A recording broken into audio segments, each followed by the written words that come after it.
Yeah, just over there. Testing, all right. Yeah, we'll start in 3 minutes at least. 3 minutes, all right. Did anybody not get an OpenShift book? There we go. He's got the first one here. This is, I know we all just heard the wonderful stuff about OpenShift V3, but as you know, OpenShift Online, there's one more here. All right, he's got the two. Here, he's got the two. He's got the groovy hipster look, so I'm giving it to the groovy hipster guy. All right, but OpenShift Online will be running OpenShift V2 for quite some time, probably through the summer, and so it's a very good book. If you would like the PDF version of it, which I actually like a lot better because you can cut and paste the code snippets rather than trying to type it all in. It's much easier and much handier. We have cards at the booth, and you can get the URL to download the ebook version of that. And it's also much handier, so you don't have to pack it home and carry it in your backpack. So who am I? Still not time yet. I can't start yet. All right. I drank a club mate this morning.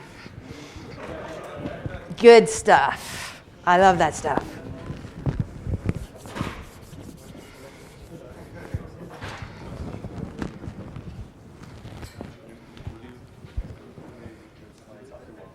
Yeah, the slides are on there already. There's a PDF version of it and the OpenOffice version of it. So, and I will upload it to SlideShare.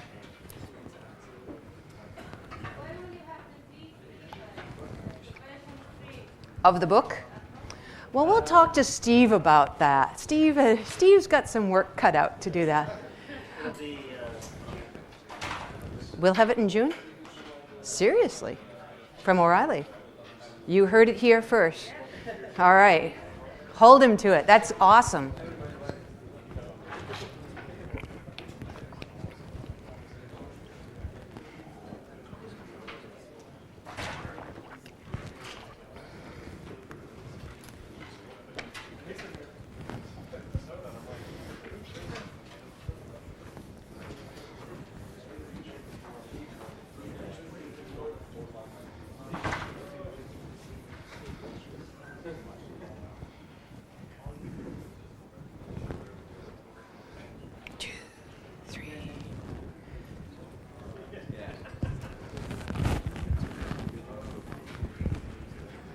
All righty then.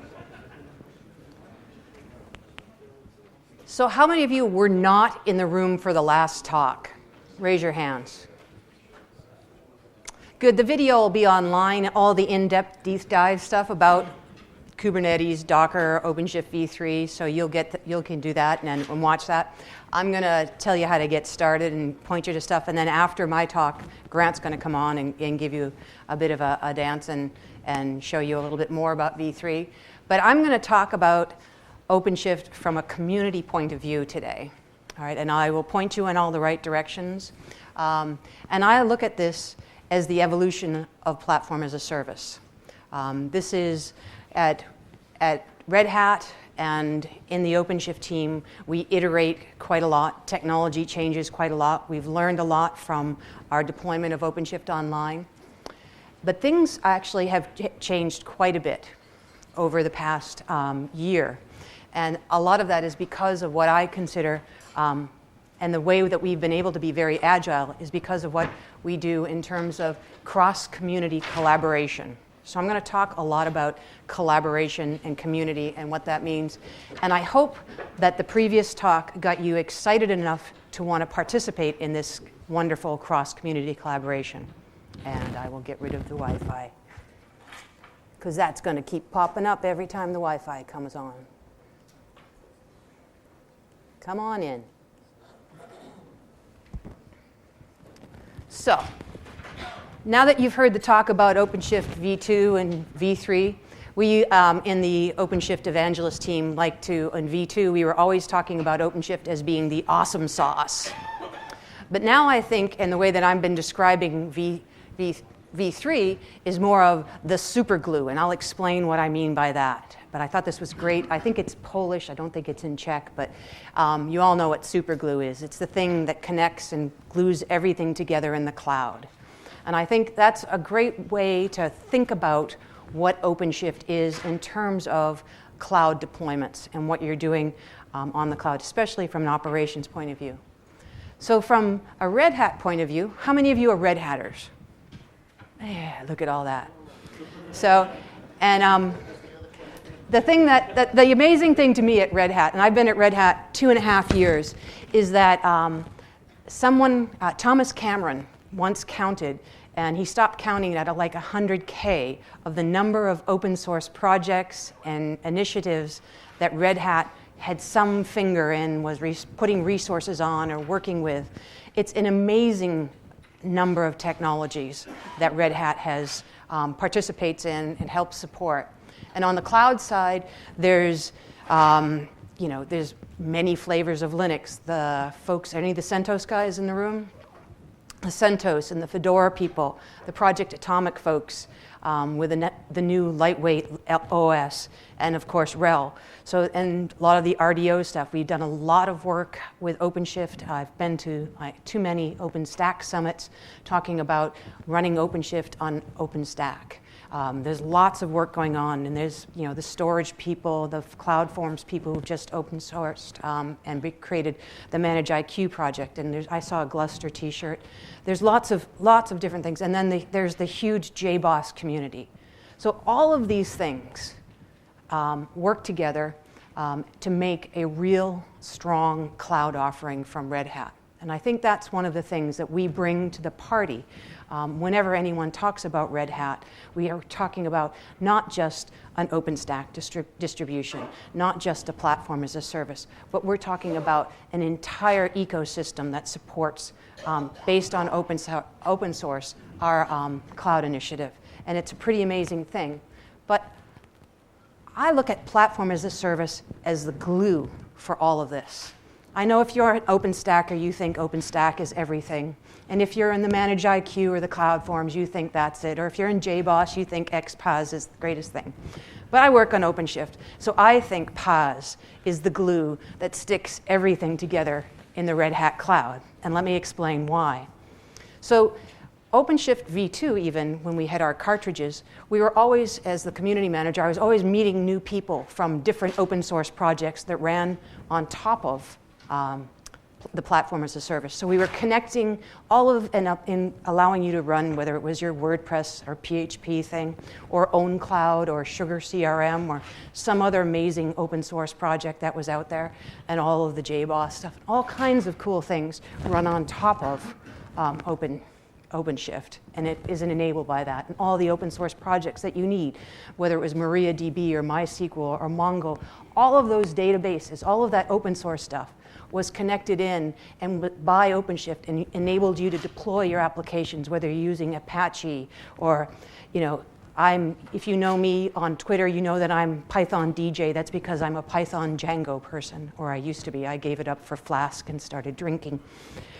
I think Django made me drink. So, but it's that kind of glue is what platform as a service is for all of the things that I need to deploy to make my application work. And so I look at us from our perspective. And then we run on top of everybody. So we do a really nice job of running, whether it's on OpenShift Online, which runs on AWS, or on bare metal, or on virtualized hardware. We're running, I haven't done it myself yet, but on Google Compute Platform, we're doing things with all of the infrastructure. So, sometimes you see a layer cake, but I like to think of platform as a service as the cloud glue, as the thing that's enabling you to do it. And the other thing that I think of when I talk from a community perspective is a lot of times we talk about open source projects and it being a meritocracy, and we want you to contribute your code or give us a little bit of documentation. And a lot of people in the open source world think of community as just that, as just what's the stuff that's in GitHub. But OpenShift, because we're connected to so many different communities and different pieces of the ecosystem, we have another kind of cross-community collaboration that's been evolving in our ecosystem. Next week, you'll hear us announce something that's been around since about August last year when we kicked it off, something called OpenShift Commons. So if you are from Massachusetts, like I am, you know about the Boston Commons. In most cities in the old times and in the villages, they had a grounds or a commons or the village center where everybody would come together. And this is really what we're trying to do. We're creating a peer-to-peer virtual network for everybody in the ecosystem, not just the 2 million developers of all those apps that are online, not just the open source contributors, but the partners and the ISVs and the hosting providers. And another big chunk of that is that last thing on the bottom are all the related open source projects. So we're trying to create a community and mailing list and special interest groups so that all of these people can connect to each other, talk to each other, share best practices, common design patterns, learn about V3, learn about all the technologies that are in V3, because there's a lot coming in V3. What you heard in that last presentation, that's a lot of change. So since we have tons of folks who have deployed the enterprise product, we have this obligation to help them and teach them how to migrate from V2 to V3. And I don't know, how many people are in our team now? Are there 40 or 50 people all working on OpenShift? Over billions of people. Well, it's a community, so it's billions. But, we're trying to figure out how to scale ourselves. A lot of us work for Red Hat that work on OpenShift. And we needed a way that we could take that fire hose of information that's V3 and connect maybe Amazon and Google people to people at Cisco who are working on the Cisco Intercloud, which is running on OpenStack and using OpenShift, so they can deliver that whole ecosystem. And we don't scale well enough. We needed to kind of get out of our own way and create a way for everybody to communicate between each other and a peer-to-peer network. And so that's really what the Commons is all about. But that was sort of a natural occurrence for us. It wasn't like we had to stage it or do something crazy, because that's the kind of community that we've built over the past 2.5 years, is one that everybody talks amongst themselves. And so we're really kind of pleased with where that's going. There are a number of participants now in the OpenShift Commons. We'll be doing some official fanfare marketing stuff this coming week or early next week. And doing some announcements, so you'll see that. But it's not just customers. It's the other open source projects. It's the CentOS people.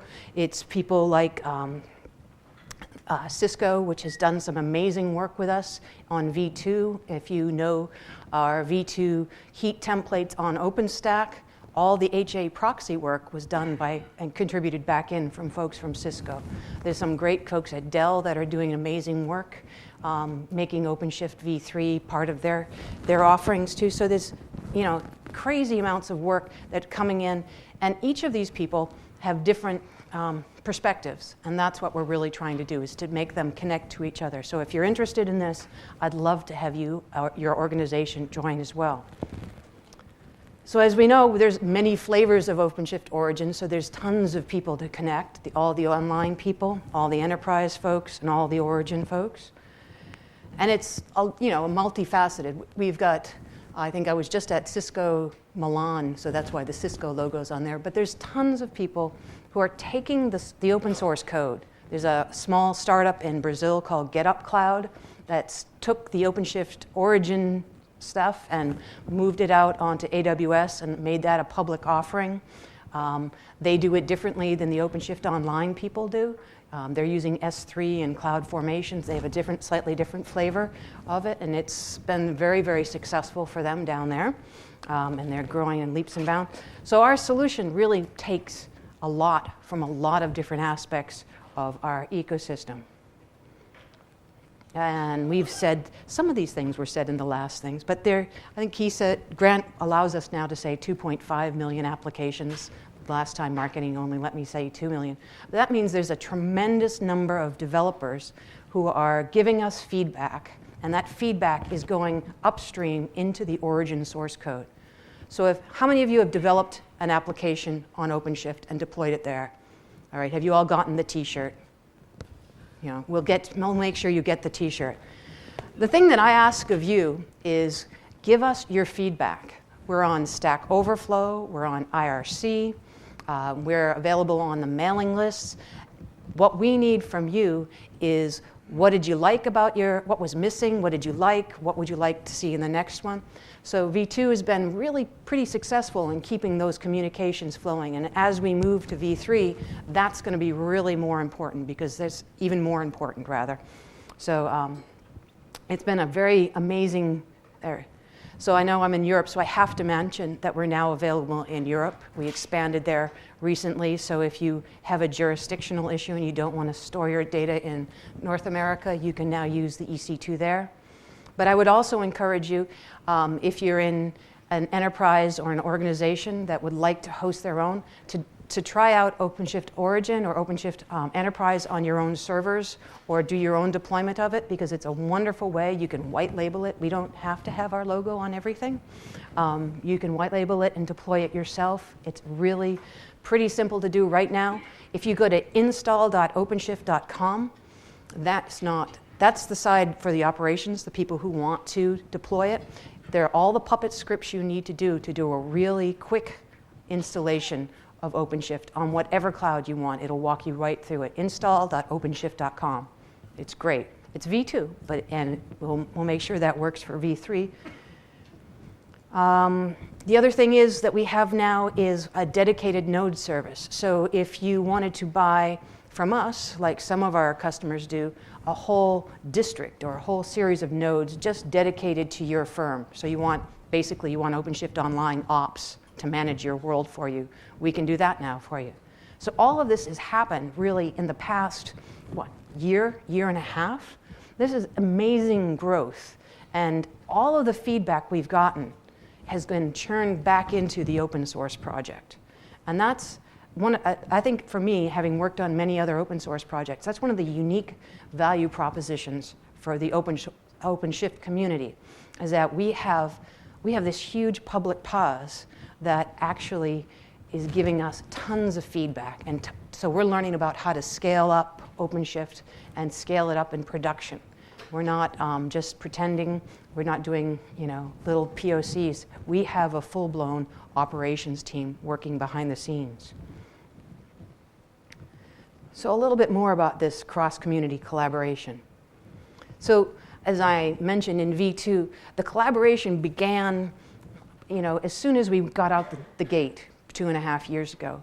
But we've really worked pretty closely over the past year with a couple of with the OpenStack community, especially in the OpenStack world with the Heat orchestration tools. If you go into the OpenStack GitHub repository and look into Heat templates, you'll see Fedora and CentOS Heat templates for OpenShift Origin. It's the only PaaS that's got its own stuff in the OpenStack world in their own GitHub.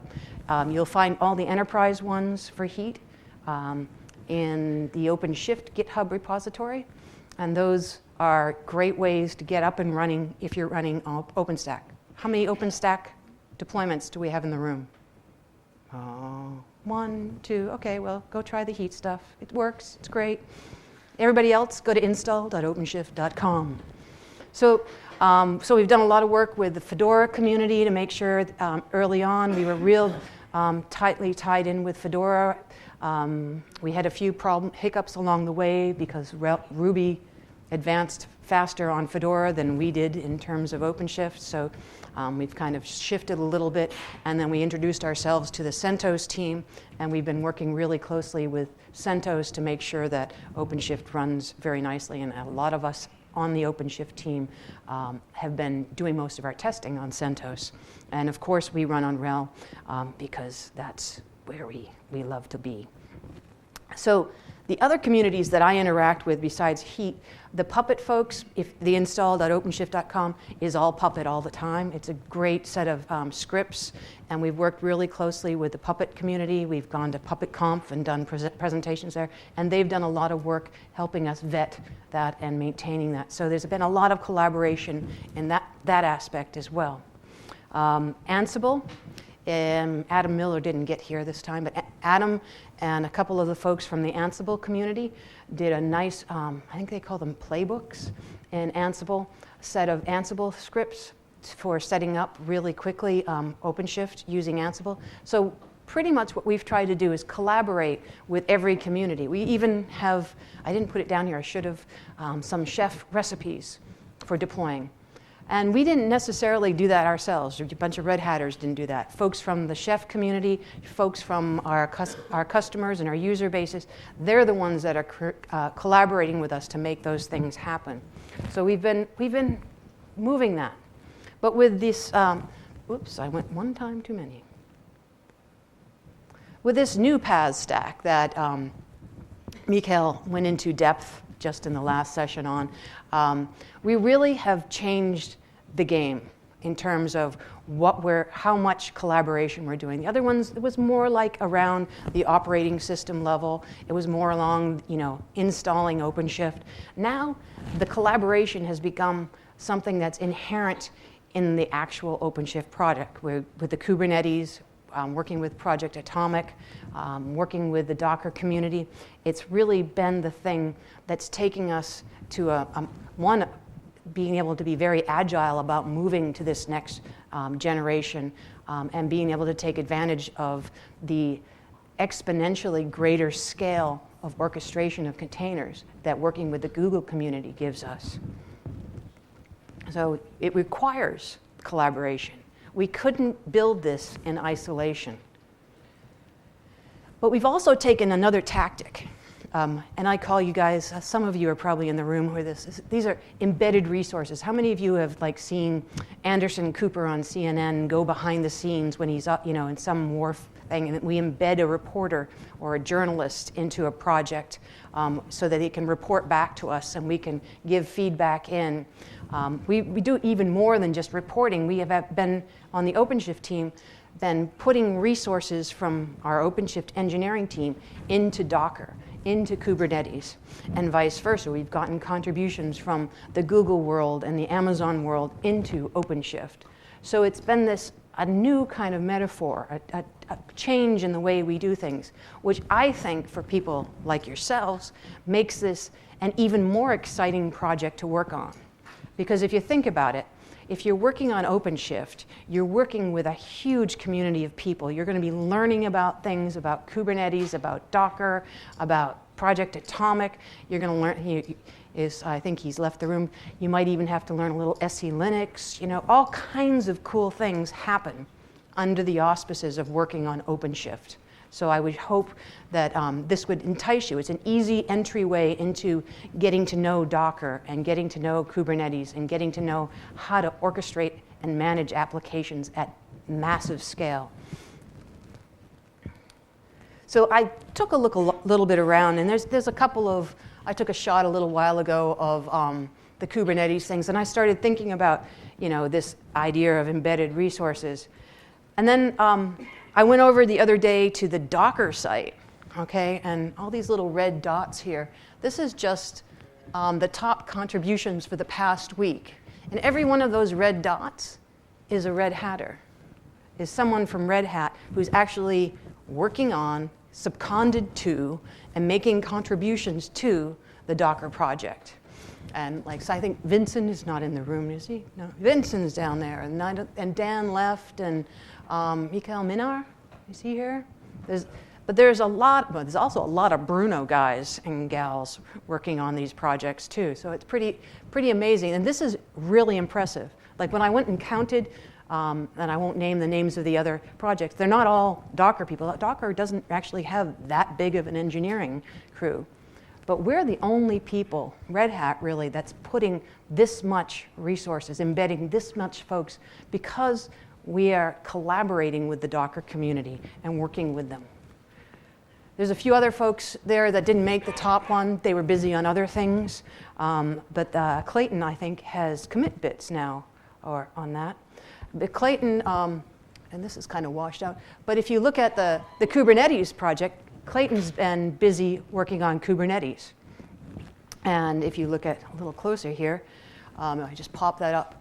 I went through this past couple of weeks on the Kubernetes project, and all of those red dots represent Red Hatters who are working. All the rest of them are all Google people in the top group. But we are really making a bona fide commitment to work across communities because we are committed to making sure that the technologies work in concert well with each other and that we are able to move to the next version and the next evolution of what platform as a service should be. And that's been a pretty amazing process for us. So, how to get started? All right, how many of you have tried deploying OpenShift V3? God bless you. You're wonderful people, adventurers, all of you. It's been, we are, as Mikhail pointed out, we just released beta 1 today or yesterday. So yeah, you're very adventurous folks. There's a couple other things. One of the things, and Mikhail pointed out, but one of the things you can do if you don't want to sit down right now and deploy OpenShift V3, you're not as adventurous as these guys, you check out the source to image package or project inside of OpenShift.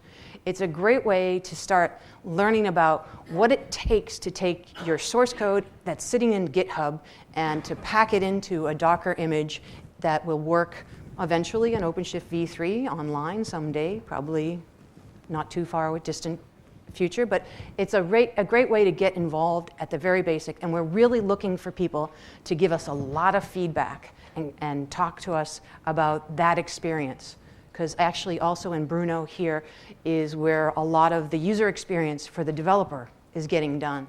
So if you could do that for me, I would so appreciate it if you just would download the STI and give us some feedback on that. And it's a great way to get to know Docker, and there's very good documentation on it. So if you are adventurous, there are easy ways. If you go to openshift.org, all the updates will be there. That's actually the renamed OpenShift GitHub.io, but made prettier and pointed there. All the stuff you need to do in order to download to your laptop all-in-one Docker image and get that up and running, so you can do that. You can try it on your own network. The install at OpenShift.com is still V2, so if you're going there, don't expect that to install anything, but it will eventually. But really, everything you need to get started on OpenShift, you can find and come in to the openshift.org site. You can join us on Commons. So Commons, again, I'll mention it because if you join, you're joining for your entire organization. So it's a great way to get in front of the fire hose of information that we're doing. We do briefings there. It's really easy to join. Just ask me. You go to the website, click the join button, and you'll be able to connect with your peers that are doing the same things as you, maybe some of the other open source projects, the service providers, the other host providers, and get that information in.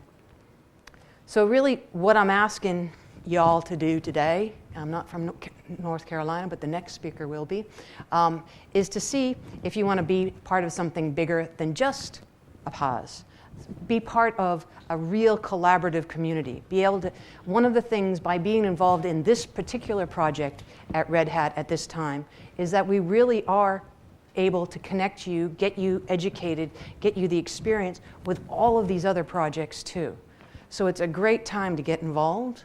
And I would hope that you'd like to join us and test it out, because this is really one of those tipping points in the cloud, I think. If in the next generation of platform as a service is going to be that glue. It's also going to be the glue that you'll be able to take back to your careers and to your enterprises and really start moving everybody forward and onto the cloud.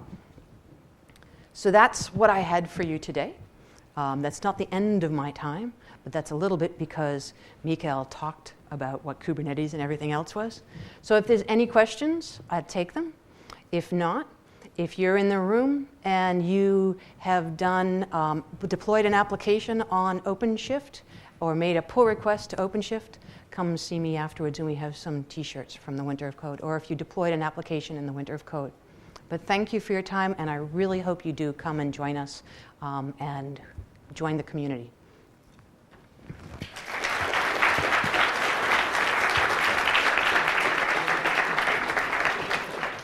All right, next up.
All right, here we go. I'll try to play it. I'll hold the microphone down so you can see it as well.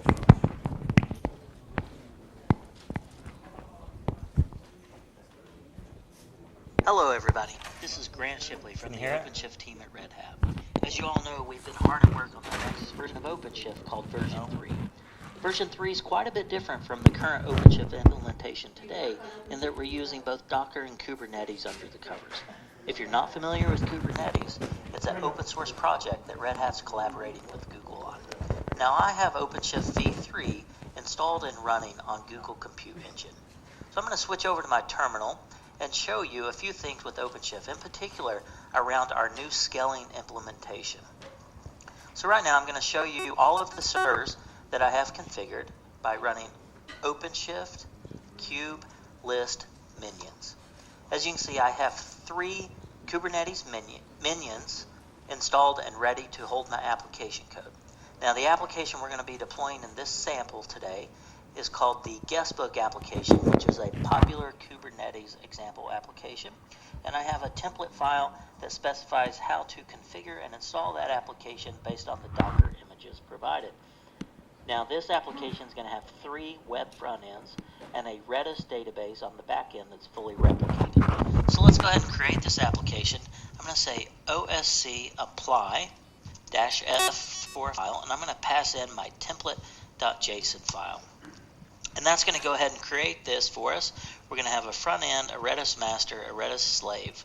So let's look at the services that were deployed for this. I can say OSC get services. We can see that we have 2 Kubernetes services, a front end service, a Redis master service, and a Redis slave service. I'm also going to look at the pods that were created with OSC get pods. We can see that of the pods that I created, again, 3 front ends. Here's 1, 2, 3, and then a Redis master and a Redis slave, and then another Redis slave. All of those are running except for this one, which is pending. So let's check the status of this again with OSC get pods. Okay, so it's still pending, so we're going to give it just a minute here for it to finally spin up that last Redis database. Okay, let's check it one more time to see if it's been created. And sure enough, they're all running now.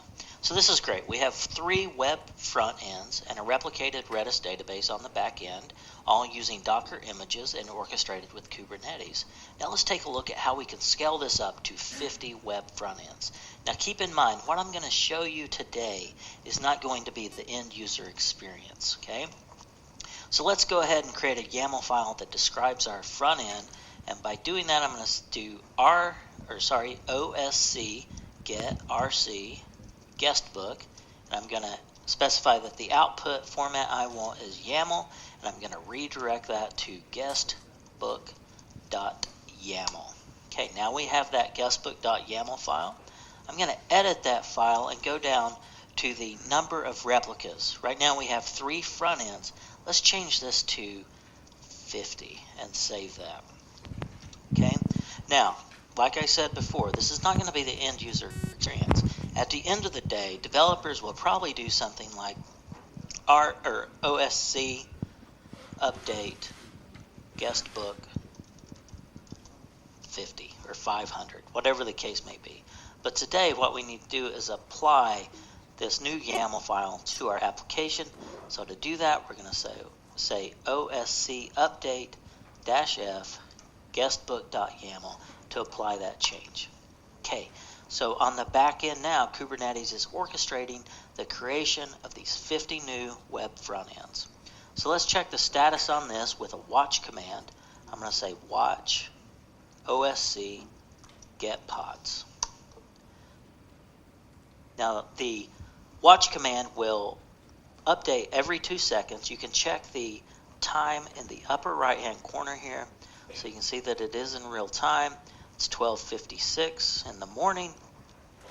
And then in my other terminal window, I'm going to run this command, OSC get pods, and I'm going to grep for running, and I'm going to pass that to WC-L to count the number of lines. Okay, right now we have 32 web front ends created. If we go back over here, sure enough, we can see that this is continuing to update. And let's go back over here again and just get a quick update here. Now we're up to 39 web front ends, so it's scaling extremely fast. And I could scale this up to 200 web front ends or whatever the case may be. Check it again, see if we're almost done here. We're at 45, so we're almost done. Let's go back and check our running stat. Sure enough, most of them are running. A few pending here. Here's one, here's another one. Oh, that one changed already. Okay, so let's go back over here and just check this to see what we're up to now. All right, we're up to 53, so we should be done at this point if you account for our replicated Redis databases on the back end. Sure enough, they're all ready. All right, I'll stop it. But I made that the other day just to see how fast, we could actually scale up OpenShift V3, and we are getting better. Like I said, I was able to do in about 9 seconds last time I checked it, running on Google Compute Engine. So I'm pretty excited about V3. And we always talk about Docker and Kubernetes, right? Everyone, it's Docker this, Kubernetes that. But Docker and Kubernetes are just small pieces to OpenShift V3. And that's what, I try to get people to understand. Docker is just a container format, right? And OpenShift V3 was written to support containers. We have a container API. We could switch that out to Rocket. Kubernetes is the orchestration piece, but Docker and orchestration are just two small parts to developing a platform to accelerate application delivery and to speed up development life cycles. So we got a bunch of new stuff coming in OpenShift V3, and I'm excited about it. Scaling is the most important thing to me. Also, what's really cool, and this is working as well, is that if I shut down out of those 50 web front ends that I created, if I just kill -9'd them, they would spin back up instantaneously. So they're self-recovering, which is pretty cool as well. All right, I was just filling time. Sorry. It's pretty interesting to me. Hopefully you guys thought so as well. But I am giving a talk, I think, like 4 o'clock or something. What time is it? Yeah, it's going to be full stack JavaScript. Everyone loves JavaScript, right? Yeah? Or does everyone think JavaScript's a pile of shit like everyone else in the world? Yeah? Well, we're going to be doing a full stack mobile web database, all in JavaScript, all running on OpenShift.